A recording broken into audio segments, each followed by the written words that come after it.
As an electrical professional, you already know that working with electrically charged equipment is serious business. Any job, even the one you're working on right now, has potential electric shock and arc flash hazards that could injure or even kill.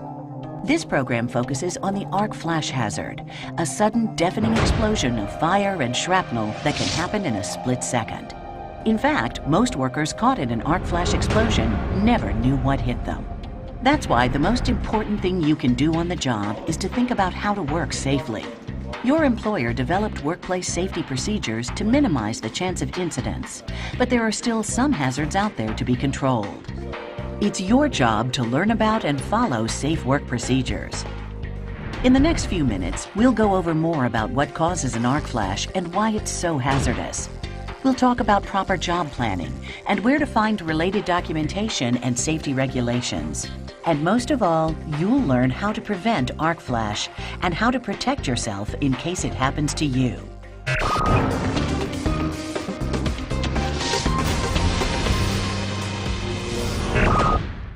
An arc flash occurs when an electrical charge travels through the air, creating an arcing fault between two ungrounded conductors, or between an ungrounded conductor and a grounded conductor. Loose connections can overheat and cause an arcing fault. The introduction of foreign matter can also trigger an arc flash. Loose screws or tools resting on top of a breaker box can fall into the switch area, creating a gap between conductors small enough to allow an arc flash. In your professional training and experience, you probably already know something about arc flash. But if you've never seen it happen, it's easy to forget how hazardous it can be. The massive amount of energy released during an arc flash incident is powerful enough to do some real damage. The temperature of an arc flash explosion can reach 35,000 degrees Fahrenheit. To give you an idea of how hot that is, steel melts at 2,800 degrees. In fact, superheated air can cause pressure waves that literally throw you across a room. Metal is vaporized and hot shrapnel flies everywhere, igniting clothing.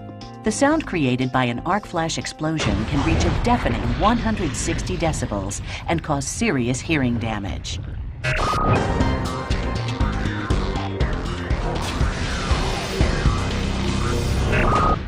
Now that you know how hazardous and sudden an arc flash occurrence can be, you can appreciate how important it is to prevent it from happening. First, you need to know where to find official documentation and regulations. NFPA 70E, Standard for Electrical Safety in the Workplace, gives you the most comprehensive guidance for meeting safe work requirements and OSHA regulations relating to electrical hazards. IEEE Standard 1584, Guide for Performing Arc Flash Hazard Calculations, provides more technical information for analyzing electric power systems and evaluating arc flash hazards. Preventing arc flash incidents begins with equipment and system designs that impact the frequency of occurrence and magnitude of energy released. Equipment maintenance programs are important to assure equipment will perform as intended if an arc flash occurs. Proper training for each workplace is a vital part of arc flash prevention. The training you need to work safely depends on the job you'll be doing and the equipment you'll be working on. Just as each job is different, your training must cover specific issues and hazards of the work you'll be performing. For example, you'll need more training to work on electrically energized equipment simply because it's more hazardous. Each different work site requires additional training.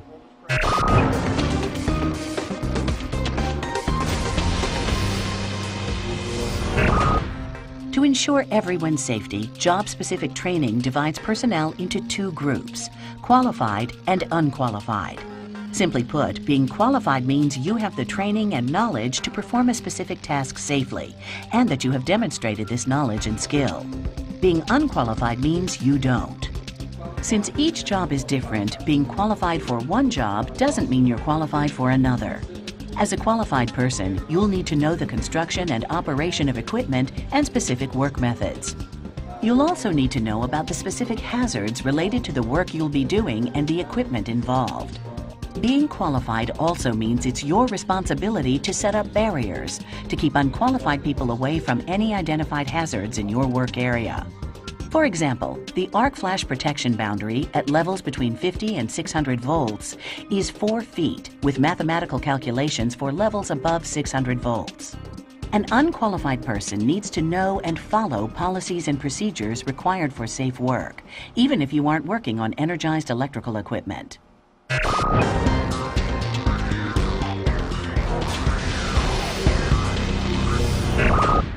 With any job, planning is key to safety and success. Mapping out procedures, identifying hazards, and establishing safe work procedures can greatly minimize many risks. Your employer develops an electrical safety program with monitoring and documentation of hazard control measures and procedures to ensure that any area you work in and any work you do is safe. Your employer also performs an electrical hazard analysis for electrical equipment operating at 50 volts or more. A shock hazard analysis determines the voltage, safe boundary requirements, and equipment, as well as personal protective equipment or PPE, to minimize the possibility of electric shock. By far, the most successful method of preventing exposure to electric arc and shock hazards is by achieving an electrically safe work condition. This involves turning off the power to the equipment you're working on, verifying that it's off, and using a lockout-tagout system to ensure it stays off while you're working. However, in some situations, you may not be able to achieve an electrically safe working condition. In fact, you may find that the steps to achieve the electrically safe work condition involve working on energized equipment. If you are going to work on energized electrical conductors or circuit parts, you'll need an energized electrical work permit. Remember, only qualified personnel trained for that specific job are allowed to work on energized electrical equipment. Before anyone is allowed to work on energized electrical equipment, an arc flash hazard analysis must be completed to identify possible arc flash risks and to define the flash protection boundary. This delineates the area around exposed energized parts in which you can get a second-degree burn to exposed skin or ignite flammable clothing should an arc flash occur. The flash protection boundary for up to 100 kA cycles is generally 4 feet for voltage levels between 50 and 600 volts. For levels exceeding 600 volts, the boundary must be calculated using a mathematical formula. There are 3 shock hazard boundary levels: limited, restricted, and prohibited. The limited approach boundary is the closest an unqualified person can get to exposed energized equipment. The restricted boundary is the area near exposed energized equipment that can only be crossed by qualified persons using appropriate shock prevention procedures. The prohibited approach boundary can be crossed only by qualified persons and must be approached using the same protection as if direct contact with exposed energized equipment is planned. Although these programs and analyses are your employer's responsibility, it's up to you to ask your supervisor if you have any questions about them.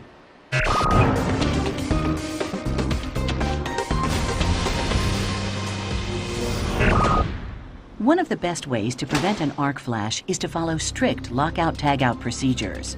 When a single qualified person de-energizes equipment, that person is responsible for locking and tagging the equipment.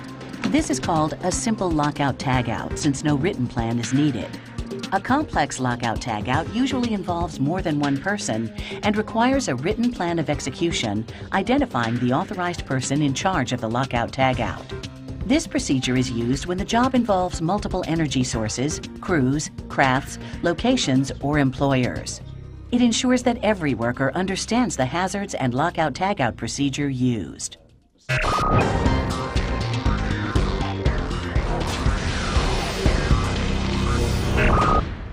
Now you're ready to get down to work. You've done all the job planning and identified all potential hazards, but an unexpected arc flash could still happen. How are you going to protect yourself? By using the proper tools and protective equipment, you can minimize or even eliminate the chance of serious injury. Whenever you cross the arc flash protection boundary or restricted approach boundary, you must use proper tools and wear PPE required for the job. The NFPA 70E standard lists the recommended equipment and PPE for a wide variety of tasks. PPE can range from flame-resistant FR coveralls with an arc-related FR hood called a balaclava, even to the undergarments you must wear to prevent serious burns.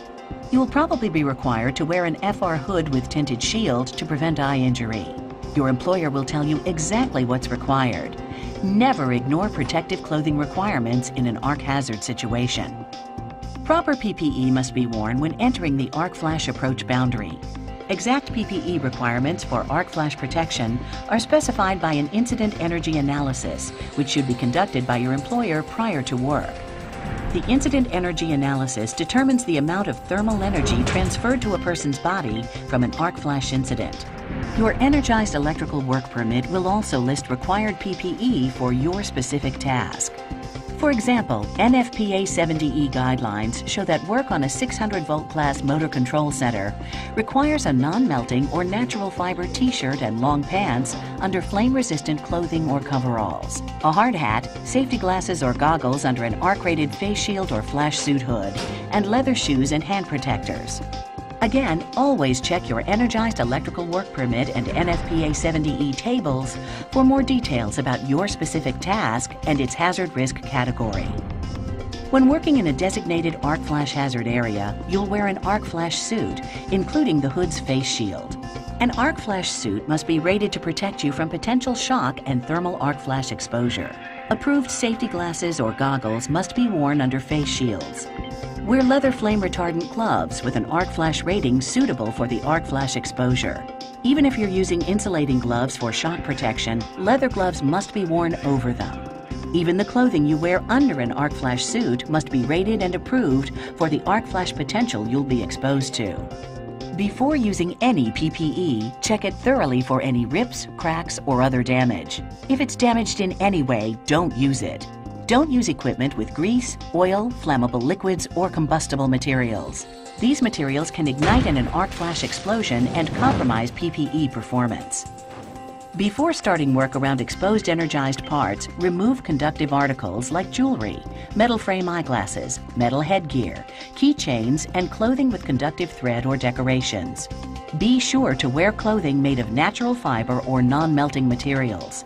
Never wear nylon, polyester, acetate, or polypropylene next to your skin. These fibers melt, stick, and cause severe burns. Always check safety documentation for approved and recommended clothing. Using good judgment and written procedures, as well as following safe and smart work practices, can be your best defense against an arc flash injury.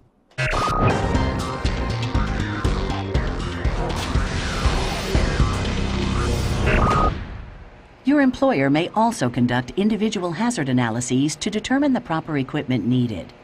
Insulated tools must be used when working inside the limited approach boundary, where tools could make accidental contact with exposed energized equipment. All insulated tools and voltage meters you're using must be rated for the voltages on which they're used. They should also be designed and constructed appropriately for the environment and use of the job in question.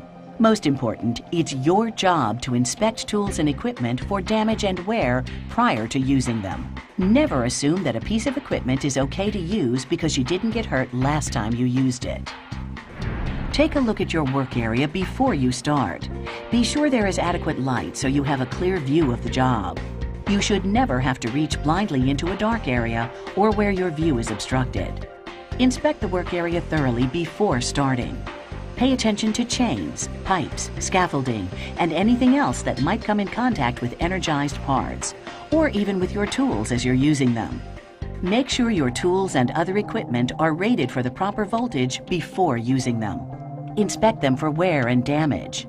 While working, keep all tools in a designated area away from contact with exposed energized parts. Never rest unused tools on top of equipment where they can fall onto an exposed energized part.